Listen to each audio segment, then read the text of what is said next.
नमस्कार दोस्तों, OCA network में आपका स्वागत है। मैं हूं ओमकार चौधरी।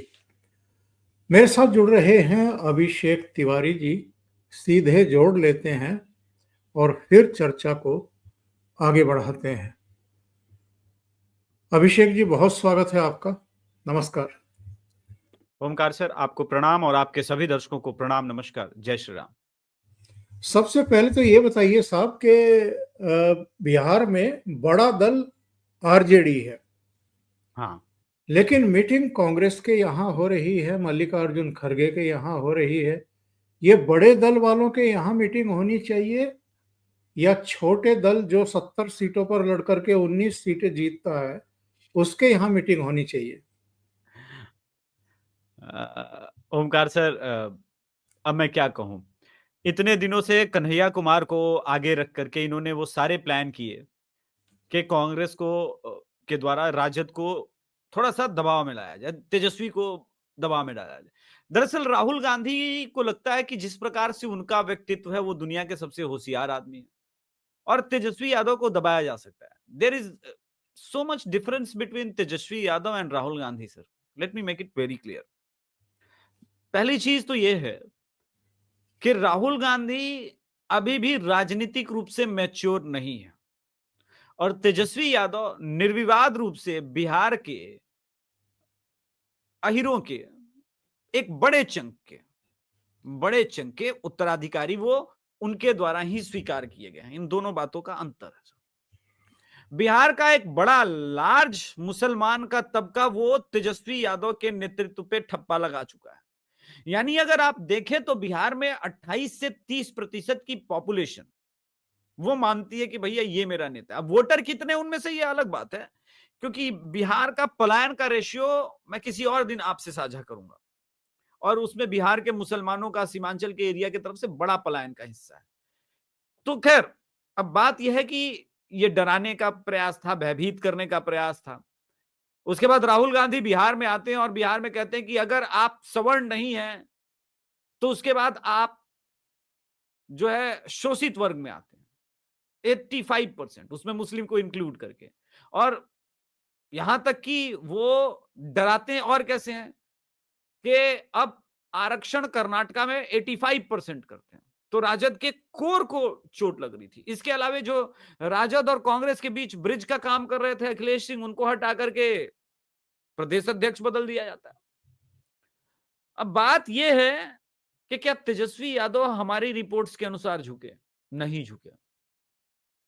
बदलाव की बात और ये सारा ट्वीट खड़गे जी ने कर दिया है, लेकिन जो उनकी मांगे थी 70 सीटों की, उसको सिरे से तेजस्वी यादव ने ठुकरा दिया है। और हमारे हिसाब से जो जानकारी है, मेरे भी कई मित्र हैं राजद में, जान पहचान के लोग तो हैं ही, क्योंकि पत्रकारिता में इतना सोर्स तो बन ही जाता है कि उस प्रकार का व्यवहार होने लगता है कि ठीक है, आइडियोलॉजिकल थोड़ा इधर उधर है, लेकिन व्यवहार मित्रवत होने सा लगता है, मित्र भले ना हो। उनके अनुसार कांग्रेस को कहा गया 40 सीट पर आप लड़िए, 20 से 25 सीट वो मुकेश सहनी को देना चाहते हैं और इस बार 5 सीट लेफ्ट को भी बढ़ाना चाहते हैं। अपना सीट आरजेडी कम नहीं कर सकती, उसकी अपनी व्यवस्था है सर। लास्ट टाइम उतने अधिक सीट पर 150 के आसपास सीट लड़के राजद का भी स्ट्राइक रेट कोई बहुत अच्छा टेक्निकली नहीं था, 78 सीट ही जीती थी ना, यानी हर दूसरा सीट वो हार गई थी। और इस अलायंस के अगर हम फ्रेम को देखें तो पता चलता है कि काफी मजबूत अलायंस था, क्योंकि चिराग पासवान का जब 141 सीट पर चिराग पासवान लड़े, जिसमें बीजेपी के भी कुछ सीटें सीटें थी और कुछ सीटें जेडीयू की भी थी, तो उस 141 सीट्स में बीजेपी और एनडीए बुरी तरह से डगमगाई थी। खास करके जो जदयू को झटका लगा वो बहुत बहुत करारा झटका था, जिसके कारण 132 का नंबर था। और उसमें क्या था कि मुकेश सैनी एनडीए के साथ थे। तो अब मुकेश सैनी फिलहाल कहां पर है? मुकेश सैनी ने कहा कि उनको 60 सीटें चाहिए और उससे नीचे मान नहीं रहे। तो कांग्रेस और मुकेश सैनी में किसको बैलेंस किया जाए? एक सूत्र के अनुसार यह भी है कि मुकेश सैनी इन दिनों वापस एनडीए पे डोरे डालने की, कोई बात नहीं, अगर स्थिति खराब है तो तुम मुझे 15 दे दो, मैं तुम्हारा वाला 15 लेके भी संतुष्ट हो जाऊंगा। वो इसलिए क्योंकि ये 15 सीट जीत की गारंटी हो जाएगी मेरी। क्योंकि अगर ये समीकरण बनता है तो मुकेश सहनी को लगता है कि भाई फिर तो इनके पास सिर्फ माई बच जाएगा और हम संभवतः 241 में से कम 200 सीटें 220 10 सीटें जीत जाएंगे। तो वहां ज्यादा पे लड़के भी कम विधायक बने और यहाँ पे कम पे भी लड़के ज्यादा विधायक बन जाए तो कोई नफा नुकसान वाली सिचुएशन नहीं है। अब इसको लेकर के कांग्रेस राजद परेशान है, वो मुकेश सहनी को नहीं छोड़ना चाहती और ये सब कुछ हो रहा है कांग्रेस के कारण। उसमें आप बिहेवियर जोड़िए, जिस प्रकार से किशनगंज में अभी रिसेंटली वो वीडियो वायरल हो रहा होगा, लेके रहेंगे आजादी वाला कन्हैया कुमार का। तो आप किशनगंज में गए, उतनी भीड़ आई, वो ठीक है, लेकिन आपने डायरेक्ट थ्रेट किसको दिया? बीजेपी को दिया किशनगंज में। बीजेपी तो किशनगंज में जमाने से नहीं लड़ी है और जमाने से उसके हाथ में जीत भी नहीं है। वो थ्रेट आप मुसलमानों के बीच जाकर के उनको ये बना करके वो राजद को दे रहे थे। इसीलिए आनन फानन में मीटिंग शेड्यूल हुई। लेकिन जिस प्रकार से राहुल गांधी होशियारी कर रहे थे, तेजस्वी यादव ने कहा भैया हमारे ही वोट पे लड़ना है, हमारे ही वोट पे आपको जीतना है। आपका वोट कितना है बिहार में हमको पता है। जाइए, प्रशांत किशोर भी जोर लगा रहा है, आप भी जोर लगा लीजिए। नमस्कार, जय श्री राम। हालांकि जय श्री राम उसने नहीं बोला होगा, लेकिन मैंने अपनी तरफ से ऐड कर दिया। खुदा हाफिज बोला होगा। ये वाला रोस्टिंग मोमेंट था। पर ये बताइए, ये लेके रहेंगे आजादी और इसकी आजादी और उसकी आजादी, ये जेएनयू की छात्र राजनीति कर रहे हैं या बिहार की सीरियस राजनीति कर? सीरियस तो खैर ये है नहीं। ये जिस तरह के इंटरव्यू दे रहा है और प्रधानमंत्री को ऐसे संघी बता रहा है कि जैसे संघी होना कोई गाली हो, जिस पर इंटरव्यूअर ने टोक भी दिया था। ये राहुल गांधी ने क्या सोच करके कन्हैया कुमार को बिहार भेजा? नहीं, राहुल गांधी ने गुजरात की रैली में कहा था। देखिए अब भाऊ जी और आपके साथ सानिध्य का असर तो है ही मुझ पे, कुछ कुछ कुछ तो वो चलेगा मेरे साथ भी। राहुल गांधी ने सीरियसली कहा था हम ऐसे लोगों को नेता बनाएंगे जो आने वाले 30 सालों में भाजपा को हटाएंगे और कांग्रेस को लेके आएंगे। तो 30-50 साल का जो ये टारगेट है उनका, तब तक राहुल गांधी भी 104 साल के हो जाएंगे, तो मैच्योर हो जाएंगे संभवतः 104 साल में। तो 50 साल की राजनीति कर रहे हैं और 50 साल की राजनीति करने के लिए आपको इस प्रकार का ही आदमी चाहिए जो बता सके कि भाई बिहार में सड़कें इसलिए बन रही है कि बिहार का पानी लेकर के चले जाएंगे। अब बताइए, इस महान मूर्खता का तुलनात्मक अध्ययन आप इस देश में उसी के साथ कर सकते हैं जिसने ये कहा हो राजस्थान की रैली में कि poverty is a state of mind. तो उसके समतुल्य ही देखिए, ग्रुप बनेगा तो उसी का। अब एक ऐसा तो बनेगा नहीं कि एक वैसे तो काल्पनिक पात्र हैं बिरबल, लेकिन एक बिरबल का फिर एक तेनालीरामन का, ऐसा तो मित्रता बनता नहीं है ना। बनेगा तो महामूर्ख का महामूर्ख के साथ, चालाक का चालाक आदमी के साथ, ऐसे बनता नहीं है। खैर, इसके बाद कन्हैया कुमार ने जिस प्रकार से संघ को लेकर के कहा, तो मैं तो राजनीतिक रूप से, क्योंकि बीजेपी और इससे नहीं जुड़ा हूं, गोडसे को आप हत्यारा कह सकते हैं, लेकिन गोडसे आतंकी नहीं था। अगर आप उसको हर हत्यारे को आतंकी मानते हैं, तब तो भाई बहुत दिक्कत हो जाएगा इस देश में।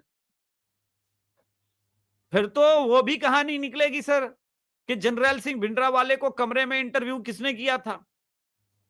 फिर तो आपकी शहादत वाली भी थ्योरी नकार दी जाएगी।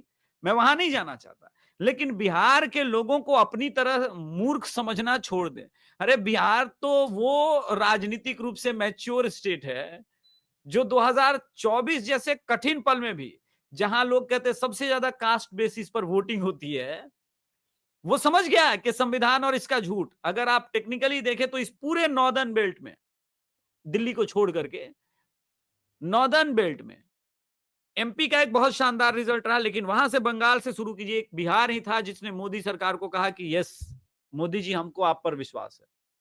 तो जब 2024 में विश्वास नहीं टूटा, तो इस बार तो लड़ाई एकदम बिहारियों की अपनी है, अपने साख की बात है कि क्या बिहार वापस जंगल राज चुनेगा या ऐसे कन्हैया कुमार जैसे नेतृत्व को चुनेगा जो लेके रहेंगे आजादी, जो दिन रात एक समाज को तोड़ रहे हैं। और बहुत फिक्स्ड पैटर्न है कि हिंदू में से इनको तोड़ो, पहले इनको तोड़ो फिर उनको। लेकिन बिहार बंगाल भी देख रहा है, और बिहार पूर्वी पाकिस्तान बांग्लादेश भी देख रहा है, और बिहार स्वयं इस चीज का आकलन कर रहा है कि अगर ऐसे लोगों को जिताया जो पूरी तरह से इस्लामिक है, देखिए उनका विचार इस्लामिक है, उनका व्यवहार इस्लामिक है। देखिए पार्टी तुष्टीकरण करे समझ में आता है, लेकिन तुष्टीकरण के साथ साथ अगर विचार और व्यवहार इस्लामिक होने लगे, जैसे अभी कर्नाटका में अभी वायरल हो रहा है वो न्यूज कि इन्होंने जातीय जनगणना में मुसलमानों के पॉपुलेशन को बढ़ा चढ़ा के दिखाया है।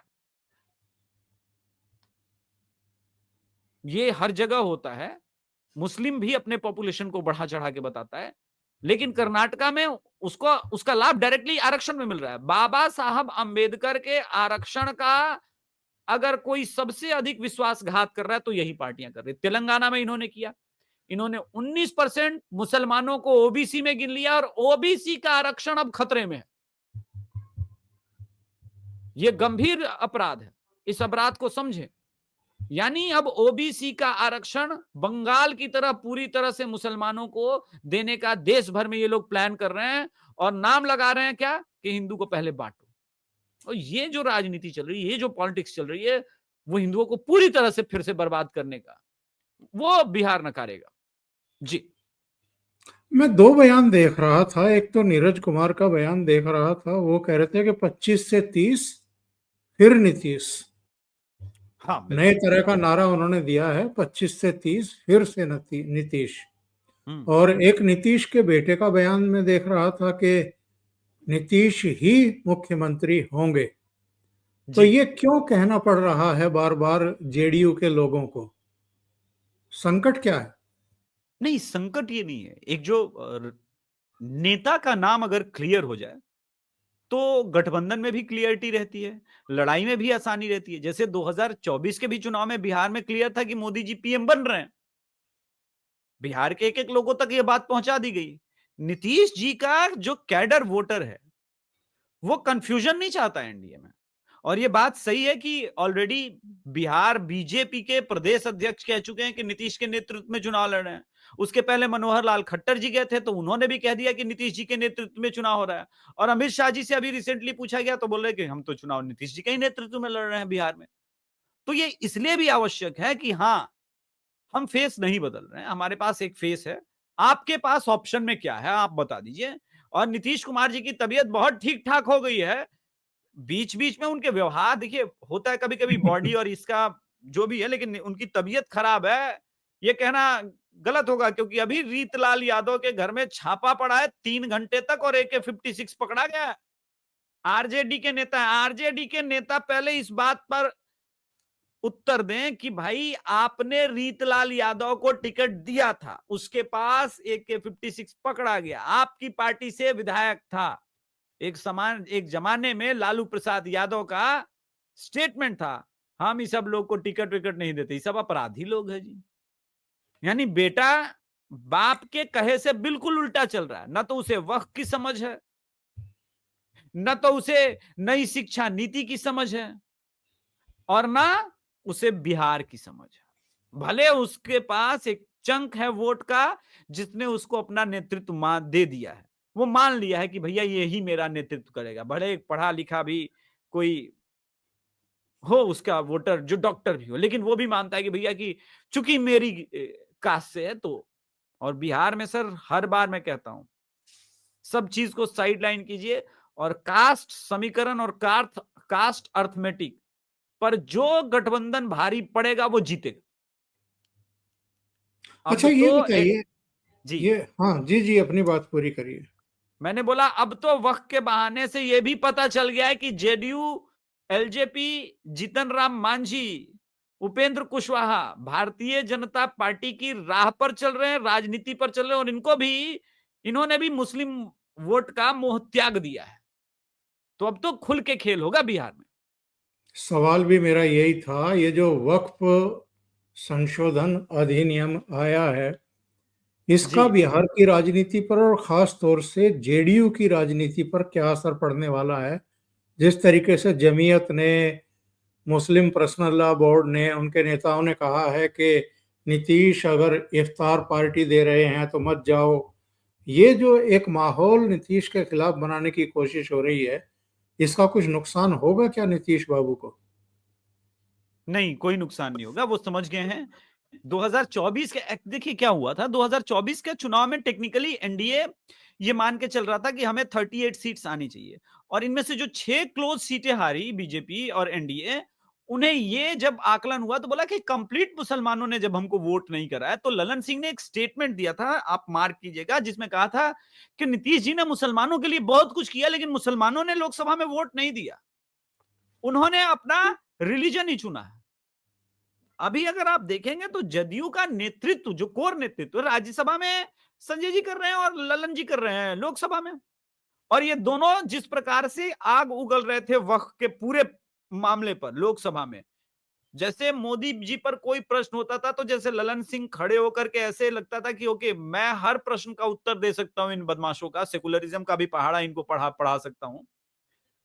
तो इन्होंने राजनीति में एक शिफ्ट लिया है कि देखो, अगर हमारी शर्तों पर तुमको बिहार में चलना है तब तो ठीक है, लेकिन तुमसे अब ब्लैकमेल हम नहीं होंगे, अब तुम हमको ब्लैकमेल नहीं कर सकते। और दूसरी बात, सत्ता में तो हम ही आ रहे हैं, यह भी मैसेज क्लियर दे दिया, सत्ता में तो हम आ रहे हैं। क्योंकि अगर हम बीजेपी और मोदी जी के साथ उस राह पे चल रहे हैं तो हम एक जो एंटी इनकम्बेंसी सेंटीमेंट जिसको कह सकते हैं, जनरेट हो रहा था एनडीए के लोगों का नीतीश के प्रति कि नीतीश जी में वो कैपेबिलिटी नहीं है, तो जदयू के प्रति तो वो नहीं रह जाता ना। जब इलेक्शन होंगे, वोट होंगे, तो बीजेपी का हिंदू वोटर ये भी, अगर एनडीए वहां से मान लीजिए जदयू खड़ी है, तो ये भी तो देखेगा कि यस, ये लॉयल बने रहे और इन्होंने वोट किया वक्त के संदर्भ में, तो वो एंटी इनकम्बेंसी खत्म हो जा रही है। अब अगर एंटी इनकम्बेंसी खत्म हो जाती है तो सर ये वोट शेयर पहुंचता है 46 से 50% के बीच में, और फाइट टू कॉर्नर है, मल्टी कॉर्नर है नहीं। वो प्रशांत किशोर कितनी भी गुलाटी मार ले, अभी मल्टी कॉर्नर फाइट तो कम से कम आज के संदर्भ में वो नहीं दिख रहा है। अगर ऐसा होता है तो मार्क माय वर्ड 2010 रिपीट होगा सर बिहार में। एक आखिरी सवाल, ये जी बांग्लादेश में जो हिंसा हुई थी, हिंदुओं पर जो बर्बरता क्रूरता हुई थी, उनके घरों को लूटा गया, दुकानों को लूटा गया, बहन बेटियों की इज्जत पर हमला किया गया, असमत लूटी गई, और बहुत बड़े पैमाने पर वहाँ हिंसा हुई। उसके बाद हमने देखा कि भारत में कई जगहों पर हिंदू सड़कों पर उतरे।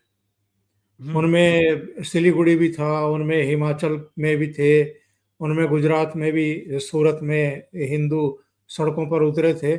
अलग अलग कारणों से उतरे थे, लेकिन एकजुटता दिखाई दी थी। और फिर उसका असर हमें, जो योगी आदित्यनाथ का बयान था, बटोगे तो कटोगे, वो हरियाणा में भी दिखा, महाराष्ट्र में भी दिखा, दिल्ली में भी दिखा। तीनों जगह भारतीय जनता पार्टी की सरकार बनी।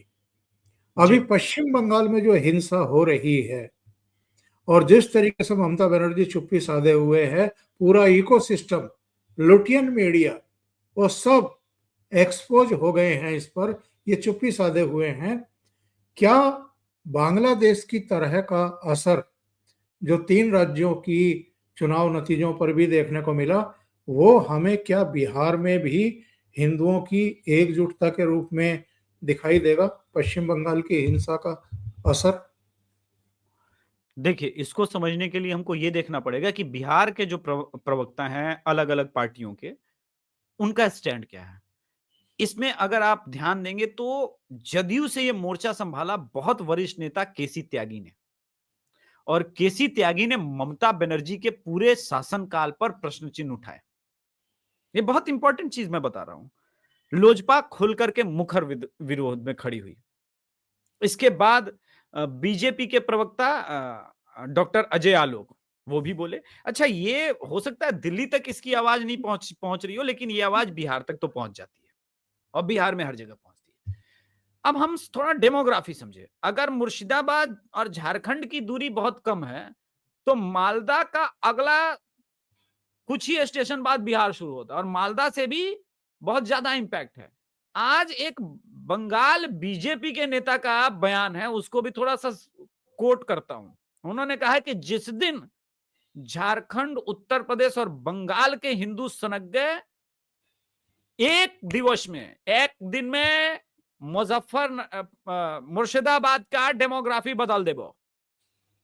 एक दिन में बदल देंगे, सबको भगा देंगे। ये दम कहां से आता है? ये विश्वास कहां से आता है? इस विश्वास के पीछे प्रधानमंत्री नरेंद्र मोदी जी का नेतृत्व है, इसमें कोई संदेह नहीं है।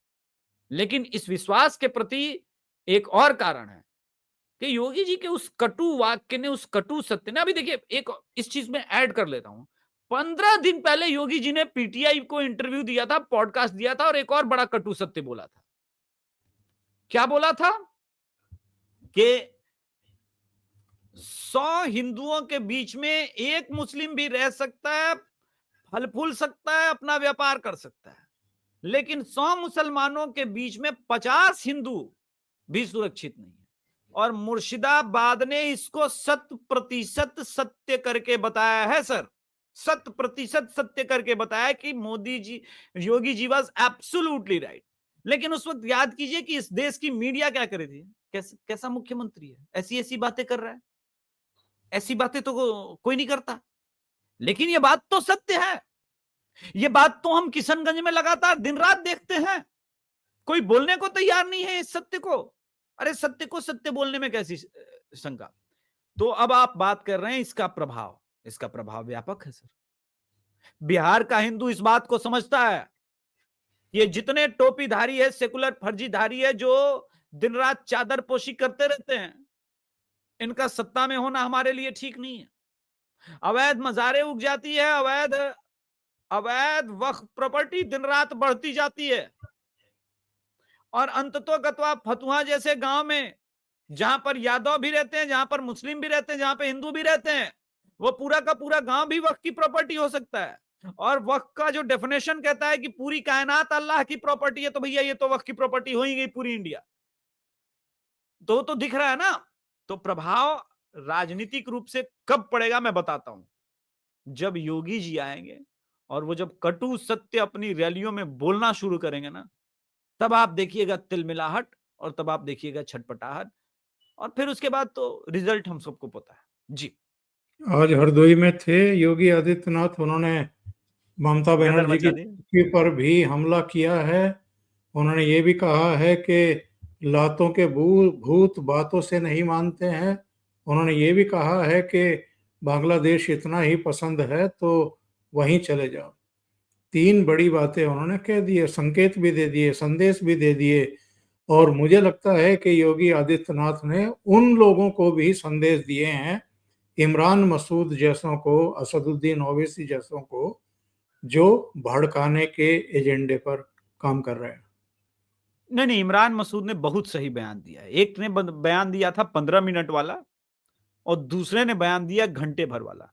2027 तक इंतजार कर लें, घंटा भर इनका निकाल देंगे योगी जी। क्या है कि मोदी जी भले हल्का हाथ रखते हो और मोदी जी टाइम लेकर के रखते हैं, तो वो राजनीति खत्म करते हैं। योगी जी राजनीति तो खत्म करते हैं, वो तो खत्म होना ही है, लेकिन योगी जी और भी बहुत कुछ खत्म करते हैं। वो बड़े बेरहम है। मोदी जी बड़ी बेरहमी से आपका अस्तित्व समाप्त करते हैं, जैसे आज तक का और लल्लन टॉप का हो रहा है। अब क्या करें, दुख है। उन्होंने बोला था सदर उस दिन कि आज मैं ही आपका धंधा चला लेता हूं। हल्के में ले गए अरुणपुरी। चौपटी होने के कगार पे पहुंच गया। 4 बड़े चेहरे छोड़ चुके हैं। शिव अरूर छोड़ चुके हैं, राहुल कंवल छोड़ चुके हैं, सुधीर चौधरी, चित्रा त्रिपाठी छोड़ चुकी, कई लोग छोड़ चुके हैं। नहीं, उसका एक और कारण है। दरअसल नरेंद्र मोदी जी की अभी एक कोर टीम का मानना है कि हमें दूरदर्शन को बड़ा बनाना है, और दूरदर्शन को इतना बड़ा बनाना है कि वो अल जजीरा और बीबीसी के पैरेलल हो, जो हमारी आवाज वो सुनाए। ये सब यहाँ आज तक ये सब मीडिया नहीं है। हमारा रिप्रेजेंटेशन जो होगा वो दूरदर्शन से होगा। और इसमें आगे बढ़ेंगे, और एनडीटीवी जो दूसरा प्राइवेट, जैसे उन लोगों का सीएनएन वगैरह होता है, वैसे काम करेगा। बहुत बहुत धन्यवाद अभिषेक जी जुड़ने के लिए और महत्वपूर्ण बिंदुओं पर चर्चा करने के लिए। Thank you so much. Thank you sir. प्रणाम। जय श्री राम। नमस्कार। जय श्री राम।